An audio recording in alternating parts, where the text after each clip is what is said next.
Welcome to another Player Development Project Q&A.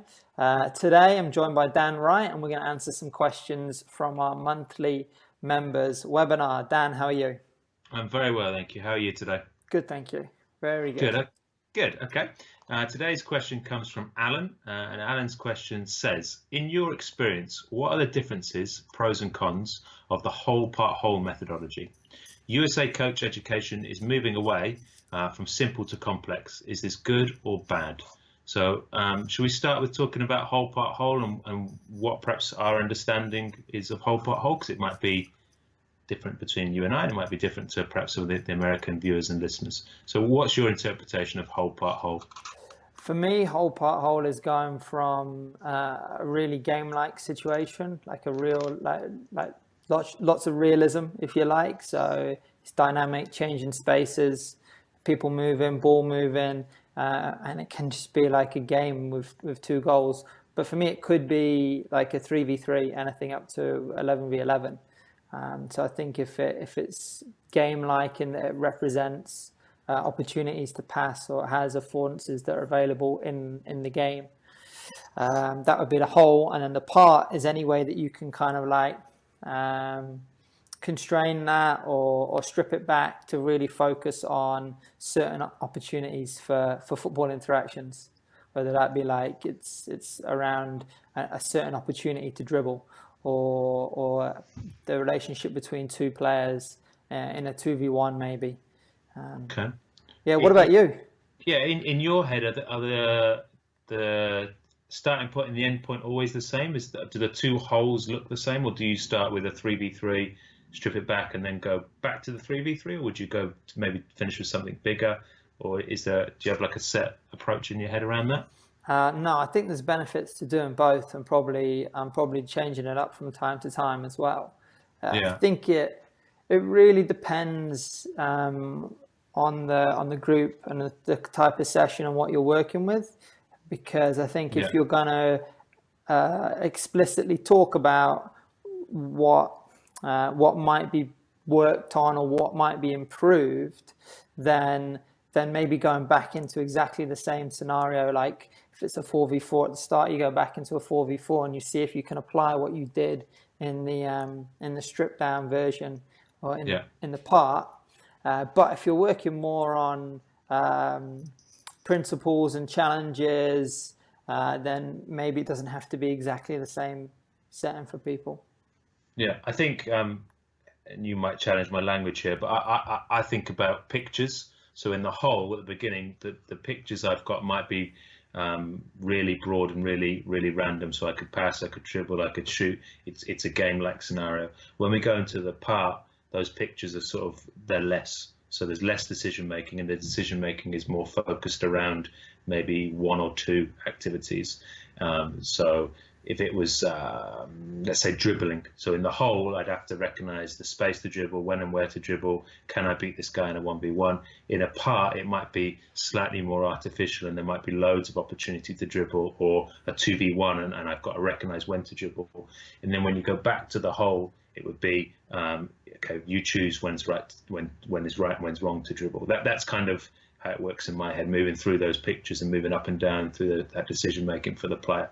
But I definitely agree with the whole at the beginning and the whole at the end doesn't always look the same. It might do, and the benefits of doing that, but I wouldn't always have a 7v7 apart and then a 7v7. It might be 3v3, or even the other way around. I don't think there's rules to it. In the second part of the question, Alan talks about moving away from simple to complex. Now, I don't have a massive understanding of the USA coach education pathway, but moving away from simple to complex sounds like a good thing from my perspective. What are your thoughts? I think if it's about the complexity of the environment and the information, and then definitely I think it's a good thing. I think recognizing that skills got to be adaptable, and therefore we need players to be in changing environments. I think that's very good. I think even on a broader scale, like if we're talking about simple to complex, a lot of people suggest that it's moving away from an interpretation of like that we can predict and control human behavior towards one whereby we're recognizing that it's an emergent feature of our interactions with our environment. So on that level, I think that's a much more realistic picture to understand football, or a better point of departure to go and understand football. What do you think? Yeah, I mean, like I said, I don't have a massive understanding of what the pathway looked like before, but I think No. if you think of a football point of view, that for me the best players are the best decision makers, or the best learners. And so to make those decisions, I've got to be put in an environment where it looks like the game as much as possible. Now, that doesn't mean, like we've touched on before, that doesn't mean dumping them into a game and just, playing two touch and okay, off it goes, but putting them in complex situations where they have to read the information around them, and then they choose, okay, which information is useful and I can build and become more resourceful and build pictures that will help me in the game, and which information to ignore and that doesn't help them. And that's probably in terms of like the PDP message, putting them into those sort of practices. We've been advocates for a long time, and I think anything that involves them making more decisions and more complex, I would say, looks more like the game, which I think it's got to be a positive thing. Yeah, I think the other recognition when you look at the whole part whole and then moving towards something that's more complex is I think it's an appreciation of like a more holistic approach. So fundamentally, it's an appreciation of like the idea of football interactions. It's a recognition of the importance of the environment. It's a recognition that like your training session should look like football. And so really it's just kind of moving away from coaching sessions involving isolated practice. I mean, we've talked about this before. I think there's a time and a place for isolated practice, but I don't think it's during a coaching session necessarily. I think that's something players can go and do by themselves when they're interested in working on a particular skill. So I suppose moving away from simple towards complex to me would be moving away from more like standing between cones and passing towards 4v4s with constraints.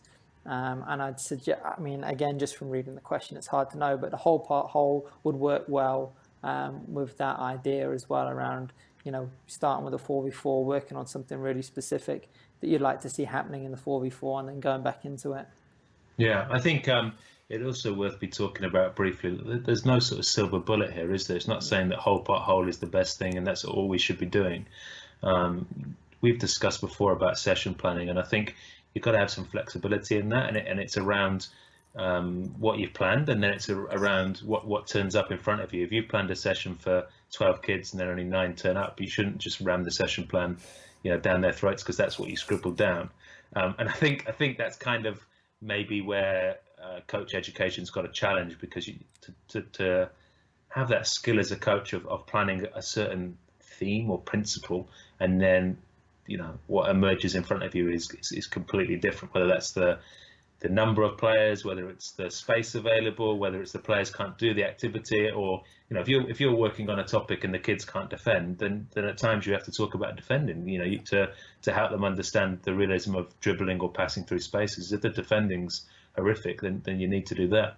Do you want to give us some insight into your sort of planning procedure? I know it's something you've mentioned before, but it might be something I think I've evolved over my coaching experience of how I used to plan and kind of how I plan now, and how more comfortable I've got with the kind of the chaos and what's going to happen on Tuesday night, rather than I'm going to dictate everything that's going to happen on Tuesday night. Well, it's very difficult not to ram the session down the players' throats when it's taking you 3 hours to do a session plan. Yeah. So that would surmise my experience as a younger coach. Anyway, I found there was a lot of emphasis on planning in like the early coach education that I did, and then I would spend time planning a session. And then I get to the pitch, and ultimately one thing would lead to another, and you couldn't do the exact plan that you had in front. And I found that extremely frustrating. And almost you'd stress around the whole session, just trying to It can make you anxious, can't you? Yeah, it can make you anxious. So like, we've got to get to part 2. Why haven't you done part 1 yet? Exactly, and you crowbar the players into the session, even though it's not appropriate at all. So I think if whole part whole is a recognition of that as well. I think it's brilliant. So now my planning process is much more around a moment in the game that I'd like to see, or an opportunity or an affordance that I'd like to see emerge within the session. So having a space, for example, like a pocket for players to receive on back foot, or be in a situation whereby they can play and they can be facing forward and learn to play and receive in a way that they're facing forward. I know I need to have kind of two lines, if you like, and I know that in a 4v4, when they play, there's generally a pocket of space in the middle. And I know that I can kind of like replicate that if I have jokers at either end and a 3v3 in the middle, and I can talk about, one player pressuring in one area and others having to hold off in another. So I know that I can amp up how quickly that time and space in that pocket changes for players, and I can kind of dial it down using pulling people around and manipulating the session. So I think then that makes the before planning like quite short and simple and around concepts, and then the observation at the start really, really crucial. And for example, with whole, when you are doing the whole bit, you're looking to see if like what the challenge is. So what are they doing well? What might they need to work on? And you've probably got an idea in the back of your mind about what the part bit might look like. But if in the whole that is different, then ideally, to be player centered in what you're doing, then the part that you then do could be completely different. Does that make sense? Yeah. So if you were doing receiving on the back foot, or receiving in a pocket of space, or breaking lines, whatever kind of terminology you want to use, if in the whole they were really struggling to do that, then the part, you might split the group into two.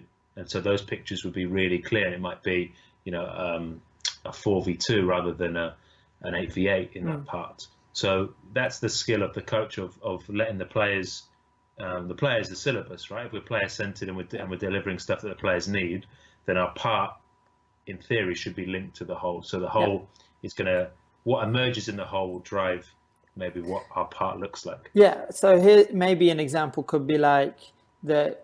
You feel like getting width is something that the team needs to understand. They need to be aware of wide spaces, and then you put them in the hole at the start. You put them in a game, and you see that actually, we're taking width, and we're making width. We're aware of the wide spaces. We're utilizing it.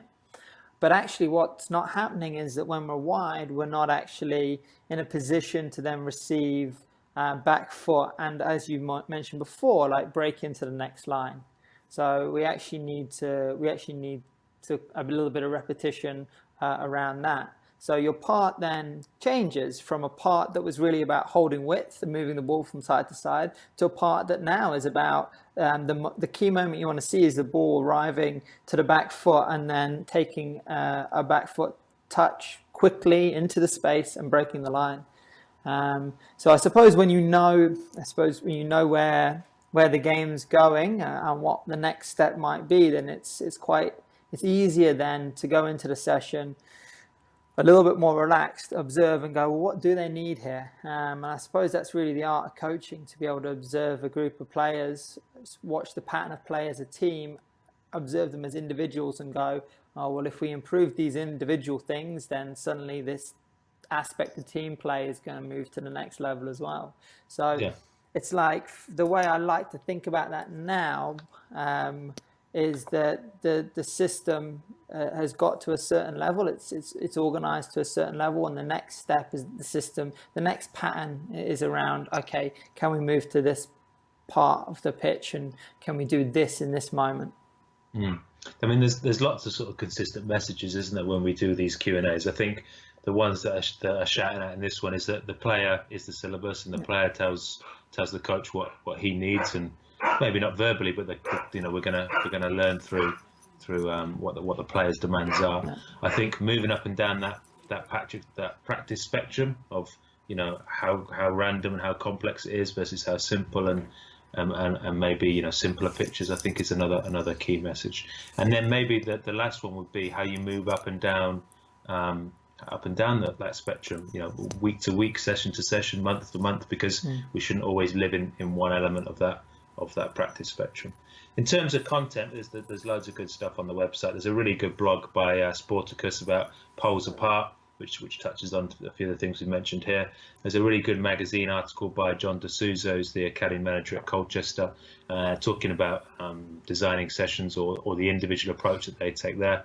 There's your blog around simplicity versus complexity, which I think is kind of a lot of the messages that we've touched on here. And then, as always, there's loads and loads of sessions in the session plan library by Dave Wright. So I think we probably rambled on quite a lot there, Jimmy, but hopefully loads and loads of ideas for coaches to take away. And if anybody else has got more information around the coach education pathway in the USA, it'd be good to kind of get a bit more of an understanding of exactly what that question meant, because I think it would be a good education for us. Yep, definitely. Cool. Thanks, Jimmy. Cheers, mate. Cheers.